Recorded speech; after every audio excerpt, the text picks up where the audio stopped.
Let me share my experience as I was coming. About entering your corridor here, I saw a trace, belongs to Ogun State. I saw a bus, a commercial bus. He has a flat tire, a bad tire. He cleared off the road entirely. Do you know that I saw the tradesmen trying to remove the plate number of the bus. And now caught him. I said, why are you doing this? Why are you doing this? Are you doing the normal thing? You see he has a problem. Are you helping him? Or you are trying to compound his problem? I can't just, they pounce on me and say, they look at me as a learning person. They don't expect me to behave like that. What do you mean by a learning person? The course demand that when someone has a problem, you should assist as a person.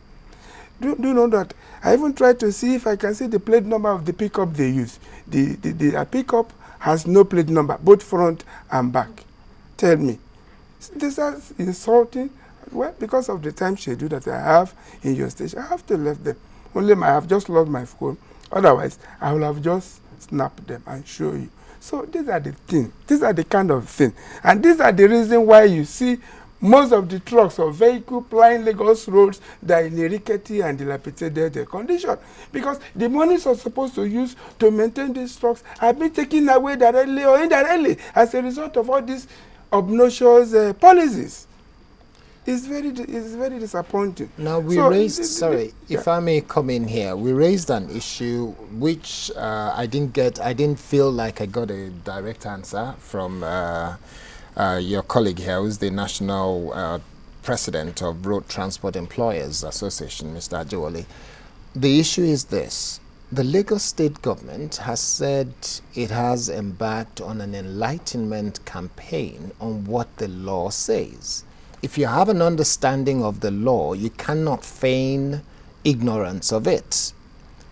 Is that true or not? Because we did make clear to the Attorney General and the Commissioner for Transport that we will be speaking with you to be sure that you have an understanding of what the law says.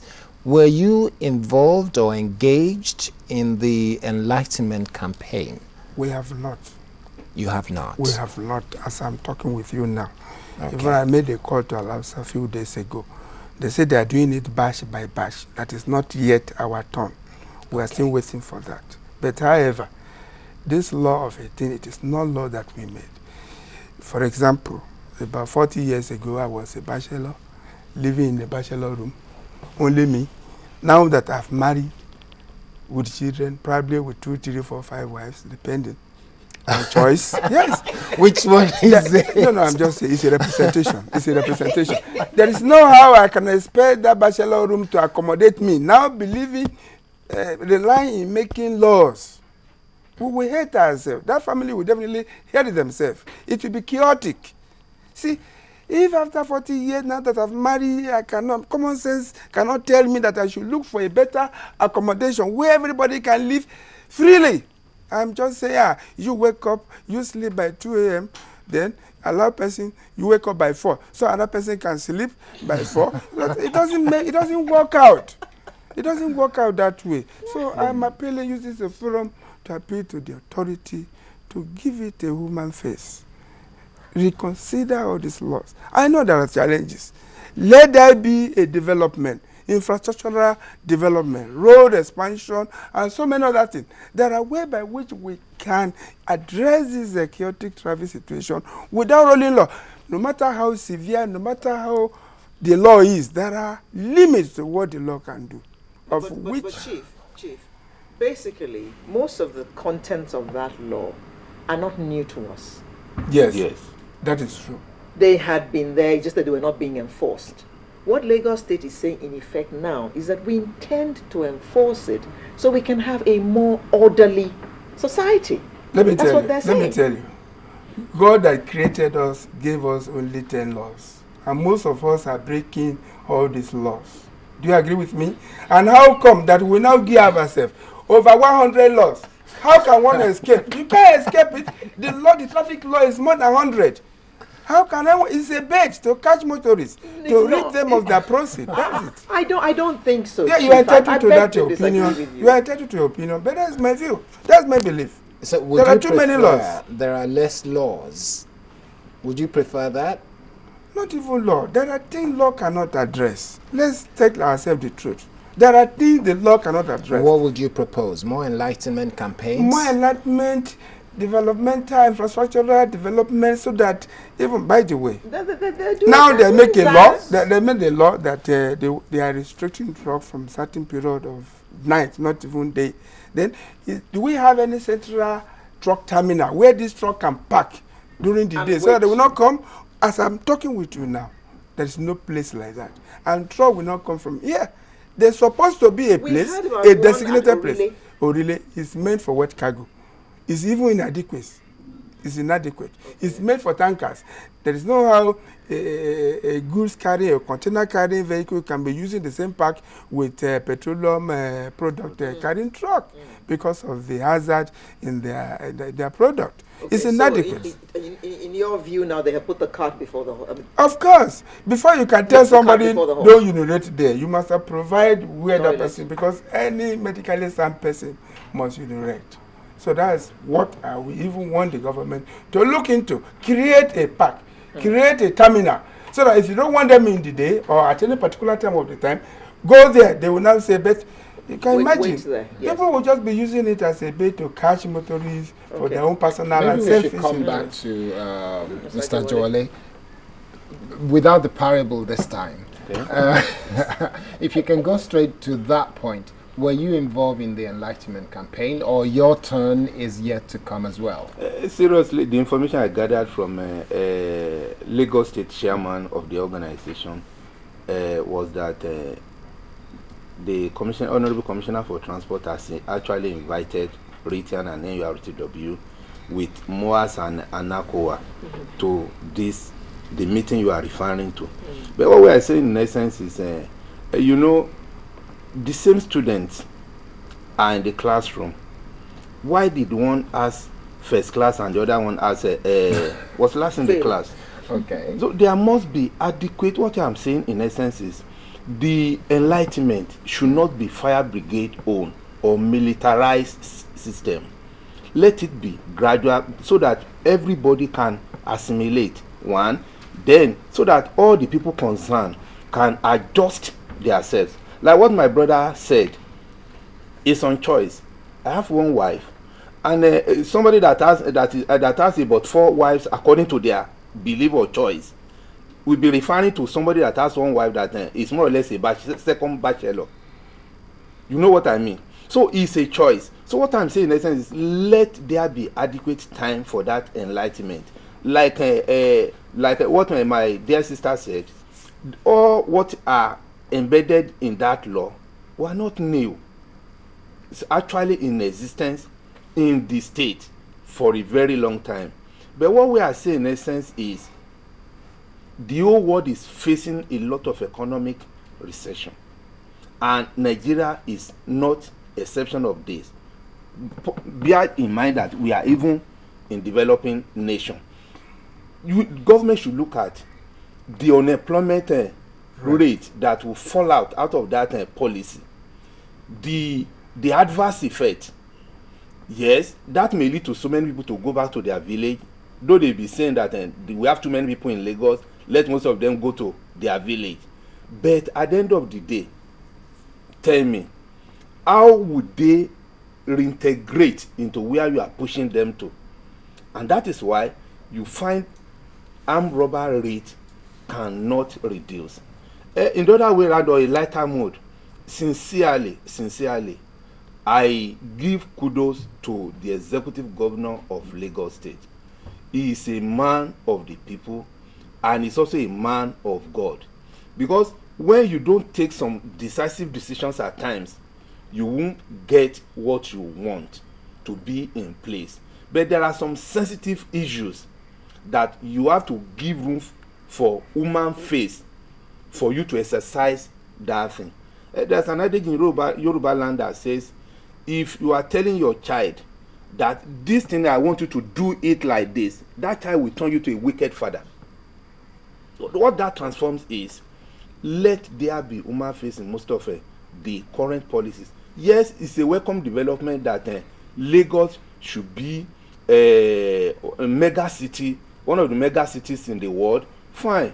I was one of the team that understudied Latin American transportation system during Senator Bola Ahmed Tinubu's regime that bring in this BRT system of transportation. The focus of Lagos State government then, because of the enlightenment I'm talking about, I want to expatiate here now.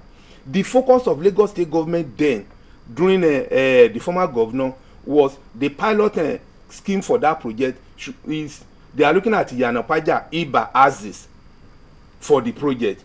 It was in Curitiba, in Latin America, that we took down decision. Then Dr. Muiz Banere was the commissioner for transport in Lagos State. It was in Curitiba that we took that decision that why Yanapaja? There are so many people that enters Lagos that I can't remember when I visit that Aziz for over 10-15 years now. I can't remember. So I said the first thing is the first visitor entering Lagos is Ikorodu Road. And what we are seeing in most of the countries we have visited, because we visited Colombia, Peru, Chile, Brazil. Brazil was where even BRT started in the whole world, in Sao Paulo. When we visited all these places, we discovered that even the Nigeria's economy is even more powerful than most of the countries we are referring to, and how they started the thing. Where I'm driving at is, it was at that meeting that we took decision that about 70% infrastructure of the BRT Lagos government is looking at are already in Ikorodu Road. Why don't you collaborate with federal government and start at Ikorodu Road? Today, at least the project has shoot Lagos State into the world map and bring so many names, that's good names to Lagos. So what I'm saying in essence is, government should also know that other sectors of the economy, it's not only government officials that has ideas. Some of these professionals too, they can give you technocrats advice that will also help your government. I really do appreciate what you've just said, because you've thrown a lot of light, and without you knowing it, you've just giving us the impression that the government of Lagos State, at one point or the other, has sponsored trips where road transport it was sponsored by World Bank. It was sponsored by World Bank in association with Lagos State government. Not by Lagos State government, but it was meant for Lagos State. Yes. But Lagos State did accommodate it, and they listened to all of the ideas that came from there. Yes. So that means implemented some of it, which is a good thing. Yeah. But on this occasion, they have promised transport workers that you will have a chance to get some enlightenment. That's correct. Let's wait and see. Let's wait and see. Okay, well, we will have to wait and see how that pans out. But in terms of your suggestion, as we wrap up now, what will be your final word in terms of suggestions to Lagos State government? My suggestion to Lagos State government is, the law they just reenacted or been remodified or update is a good law and it's a welcome law. But what we are saying is, they should consider the security situation of the country. They should consider the economic situation of the country. They should consider what average family man is facing to make the upkeep of the family today, and they should give room for more enlightenment before the implementation of that law. Because any law being established or being enlightened, either at the federal or state level, they are making such law for the security personnel. Okay. Chief, your final word. Well, I will only say that in as much as we are looking forward on how they can guarantee the safety of lives and property, if they want to start implementing the law, we cannot change it. We can only appeal. If they will grant our appeal, well, we will be happy. But if they say no, we have no choice. We cannot fight government, because government is second to God. Whatever they say, we are bound to abide. But however, let them consider. However, you need a trailer park where your trailers can park before they are allowed. That is the ultimate. Okay. Not only that, let them give us assurance that our drivers will be secured, their lives and the property. Even in the day, there are hijackers that are hijacking trucks with the load. So, and again, what I mean by park, if you look at the Ibadan Express Road, look at the rate by which truck park. It is because of this policy. By the time they start implementing that, it means trucks that are coming with yam, with the pepper, and with tomatoes, they will be parking. Everywhere will be jam-packed. So they should have put in place all this infrastructure that will accommodate the law, that will enable the law, so that the law will not become another problem, another thorn in the flesh of the motorists. And again, finally, on a final note, I am expecting, let the law be more corrective rather than punitive. Most of the law, they want it to be more corrective. Okay. And from what the commissioner and the attorney general said, they said that the assumption that the height of penalty being 3 years imprisonment may not always apply, and it's at the discretion of the judge. There are community service as part of the ways of making sure that people don't feel too penalized. Okay, well, we have to wrap before it up. let me just tell you, help us to let the security operatives understand that they have not started implementing the law. But they have. The governor has come out and said that the law is already being implemented. Oh, are you saying that we shouldn't be moving in the day? Yes. As at now? I'm saying that's the law. That before even we were invited? Has it been gazetted? The governor has said that it's already being implemented. Has it been gazetted? It has been gazetted. It has been, yes. It has been. Okay, well, we'll have to wrap it up, and we hope that your association will engage the state government, because that's part of your roles, to make sure you engage them. Whether they call you or not, you call them and get in touch with them. Thank you very much. So that you can adequately educate your members. Your members, absolutely. So we've been speaking with, on my right-hand side, Chief Remi Ogungbemi, who's the chairman of Association of Maritime Truck Owners. Thank you very much for coming on the show this morning. Thank you. And also, on my left hand, Mr. Olufemi Ajewole, who's the National President, Road Transport Employers Association. Thank you very much. Thank you. Again, we reiterate that we invited the chairman of Motorcycle Owners and Riders Association, Mr. Ade Kwesan, but unfortunately, he has not being able to make it here this morning. We hope that at some point we'll be able to hear from the Okada riders as well. Thank you very much. Sunrise is not ending yet. We have another discussion coming up shortly, but please do hang around. We're just taking a short break.